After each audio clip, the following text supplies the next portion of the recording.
കശുവണ്ടി ശരീരത്തിൽ തട്ടിയാൽ പൊള്ളും, വ്രണവുമുണ്ടാകും. എന്നാൽ എടക്കാനത്തെ ജഗന്നിവാസിന്റെ പറമ്പിലുള്ള കശുവണ്ടിക്ക് ചെനയില്ല. അതുകൊണ്ട് തന്നെ കശുവണ്ടി പല്ലുകൊണ്ട് കടിച്ചു പൊട്ടിക്കാം, അതിനുള്ളിലെ പരിപ്പ് കഴിക്കാം.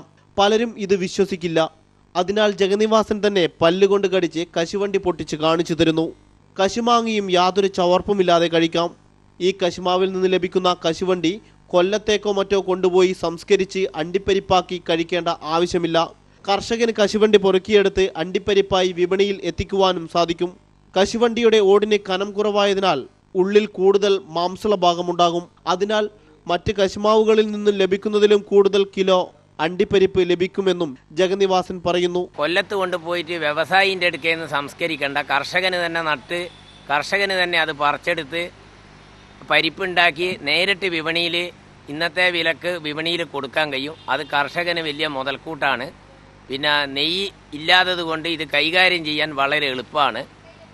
അതുകൊണ്ട് ഇത് എല്ലാ കൃഷിക്കാരും നിർബന്ധമായും മലയോര മേഖലയിലെ ഇരിട്ടി മലയോര മേഖലയിലെ കർഷകർ വാങ്ങി നടേണ്ടതാണ്. സാധാരണ കശുമാങ്ങയുടെ പഴം കഴിക്കുമ്പോൾ നമുക്ക് ചെന തൊണ്ടയിൽ കുത്തുന്നതായ ഒരു പ്രതീകം ഉണ്ടാവും. പിന്നെ ഈ മാങ്ങ തിന്നുമ്പോൾ കശുമാങ്ങയുടെ ടേസ്റ്റ് ഉണ്ടാവും, പക്ഷേ എങ്കിൽ തൊണ്ടയിൽ ആ കാറൽ കുത്തൽ ഉണ്ടാവില്ല.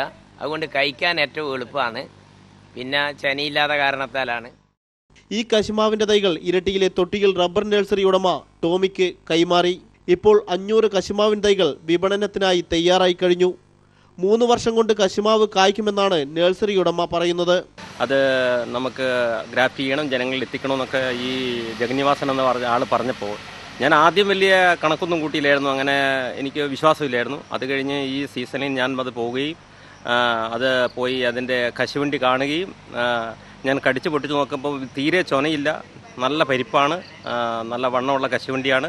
അപ്പോൾ അത് കണ്ട് വിശ്വസിച്ചതിന് ശേഷം ഞാൻ അത് കുറച്ച് കമ്പ് കൊണ്ടുവന്ന് ഒരു 10-500 കമ്പ് കൊണ്ടുവന്ന് ഇവിടെ ഗ്രാഫ്റ്റ് ചെയ്ത് പിടിപ്പിച്ചിട്ടുണ്ട്. താല്പര്യമുള്ള കർഷകർക്ക് അത് കൊടുക്കണമെന്നാണ് ഞാൻ ആഗ്രഹിക്കുന്നത്. കുറച്ച് തയ്യേ ഉള്ളൂ, ഒരു 500 തയ്യ് ഉണ്ടാകും. അത് ജനങ്ങളിൽ കൊടുക്കണമെന്നാണ് ഞാൻ ആഗ്രഹിക്കുന്നത്.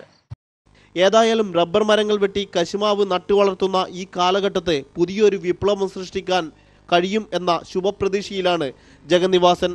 ഇരട്ടിയിൽ നിന്നും ഉന്മേഷ്, ഹൈവിഷൻ ന്യൂസ്.